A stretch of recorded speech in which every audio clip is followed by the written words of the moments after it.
This is a good one. Some of you still go to the beach and dig holes, right? I know my people. And you see the holes, and they stand up, and you may see some excavations around town, and sometimes, maybe this will give you a little bit more awareness of what's going on. When you have an excavation, the strength of soil, the ability of that soil to stay in the face and the shape that you left it changes over time. That's not a constant thing. Just because it's there today doesn't mean it's going to be the same way tomorrow. And this is a source of great danger sometimes. Why can you dig a vertical excavation in sand, at a beach, or regular soil around? It's called apparent cohesion. Apparent cohesion is essentially the moisture, the surface tension force between the solid grains of what forms the soil, and it keeps it all together. So what happens when that dries up?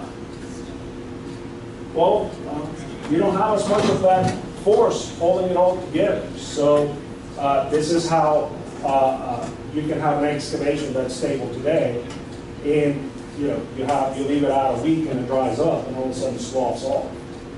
And that's what happens too. You're losing that moisture.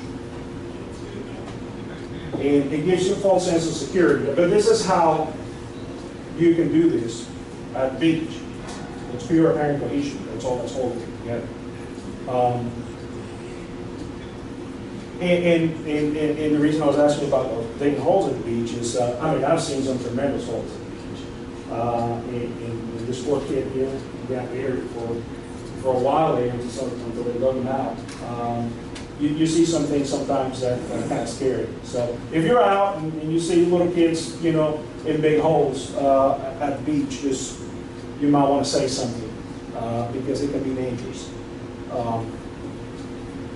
But this is much more closer to home on regular construction sites. When you see guys laying down some pipe for sewer, storm, whatever, and they get into this vertical excavations, 8 foot deep, that's a tremendous no-no, because what's happening there, you don't know what the factor of safety is there. Is that thing going to cave in when you're in the hole? Aside from the fact that this is a huge OSHA issue. So it gets a lot of people in trouble, gets a lot of people killed. It's amazing how many people still get hurt doing stupid stuff. If you guys ever in a construction site and somebody tells you to get in a trench that's any deeper than about 4.5 feet, you tell them, no, I need a trench bomb, so you need to lay that back. There are ways to make excavation safe, but that's not it. So, this is a good one. This I just threw in yesterday. This has to do with the apparent cohesion and shear strength of soils and all of that. This is a big park in Hiawassee, and this was fall of last year. As you can see there's a bit of slope failure going on. In reality, I would classify that as a bit of a landslide. That's side of a mountain back there. It probably goes up another 150 feet or so, and there's a water tank on top. But this is really, really horrible. That is what that looked like 6 months later. And through the summer, it's ongoing. Now, I understand that there's work going on to fix this and reshape it and recut it. What we recommend to do with this is really, you can't cut it anymore.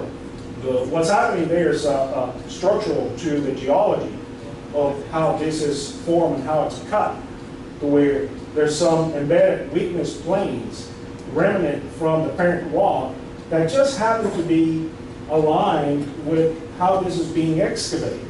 And when you remove the confining pressure from there and you put a little bit of water, it just simply slips through those weakness points. And that's why it's progressive. You see the one below and the one above that, and then there's another spark above that. And it just progresses as you lose confinement. It just progresses up the hill. But I thought that was a good picture. But moisture plays a role in all of it.